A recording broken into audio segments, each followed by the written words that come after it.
नमस्कार, नमस्ते Phaltan YouTube channel मध्ये मी राजकुमार गोपने आपलं स्वागत करतो।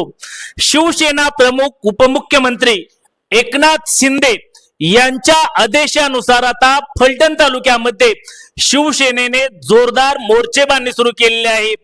शिवसेनेच्या फलटण कोरेगाव विधानसभा मतदारसंघात तसेच मान खटाव मतदारसंघातील शाखा प्रमुख ते जिल्हा प्रमुख पर्यंतच्या पदाधिकाऱ्यांच्या नियुक्त्याच्या अनुषंगाने जोरदार मोर्चेबांधणी सुरू केलेली आहे। आणि याच पार्श्वभूमीवरती रविवार दिनांक 14 जून रोजी सकाळी 11 वाजता फलटण कोरेगाव विधानसभा मतदारसंघातील पदाधिकारी कार्यकर्ते त्याचबरोबर त्यानंतर दुपारी 12:30 वाजता मान खटाव मतदारसंघातील कार्यकर्त्यांची बैठक फलटण येथील अनंत मंगल कार्यालय या ठिकाणी घेतली आहे।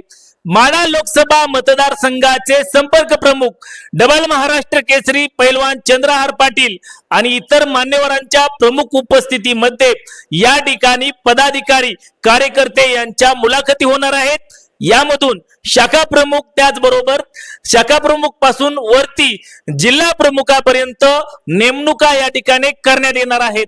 एकीकडे शिवसेना माढा लोकसभा मतदारसंघातील सर्व मतदारसंघामध्ये जोरदार मोर्चेबांधणी सुरू केली असतानाच आता फलटण तालुक्यामध्ये शिवसेनेने गेल्या काही दिवसांपासून शाखा ओपनिंगचा धूमधडाका लावलेला आहे। आणि यानंतर आता शाखा प्रमुखापासून ते जिल्हा प्रमुखांपर्यंतच्या या निवडींमुळे पुन्हा एकदा आणखीन कार्यकर्त्यांना ताकद मिळणार आहे।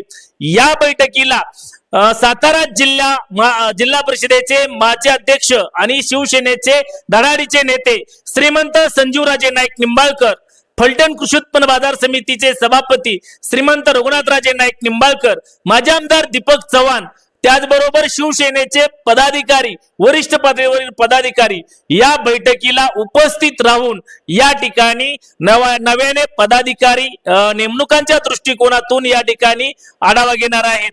यामुळे आता फलटण तालुक्यातील शिवसेनेची ताकद पुन्हा एकदा वाढण्याला सुरुवात होणार असून या सुरुवातीला पूर्वीचा राजे गट आणि आता नव्याने शिवसेना यांना मोठी ताकद या ठिकाणी मिळत आहेत। संघटनात्मक पातळीवरती शिवसेनेची ताकद आणखीन मजबूत होण्यास मदत होणार आहे। कारण मागच्या जिल्हा परिषद पंचायत समिती नगर परिषदेच्या निवडणुकीमध्ये चमकदारी कामगिरी केल्यानंतर आता संघटनात्मक बांधणीमुळे पुन्हा एकदा शिवसेना फलटण तालुक्यामध्ये नंबर 1 च्या दिशेने वाटचाल सुरू केली आहे। तुम्हाला काय वाटतं, फलटण तालुक्यामध्ये शिवसेना पदाधिकाऱ्यांमध्ये कोणाची वर्दी लागेल याबाबत जरूर कमेंट्स बॉक्स मध्ये कमेंट्स करा।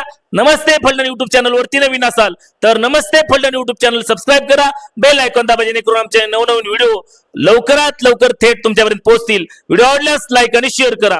आजच्या व्हिडिओ मध्ये इथेच थांबूया, पुन्हा भेटूया नवीन व्हिडिओ मध्ये, तोपर्यंत धन्यवाद।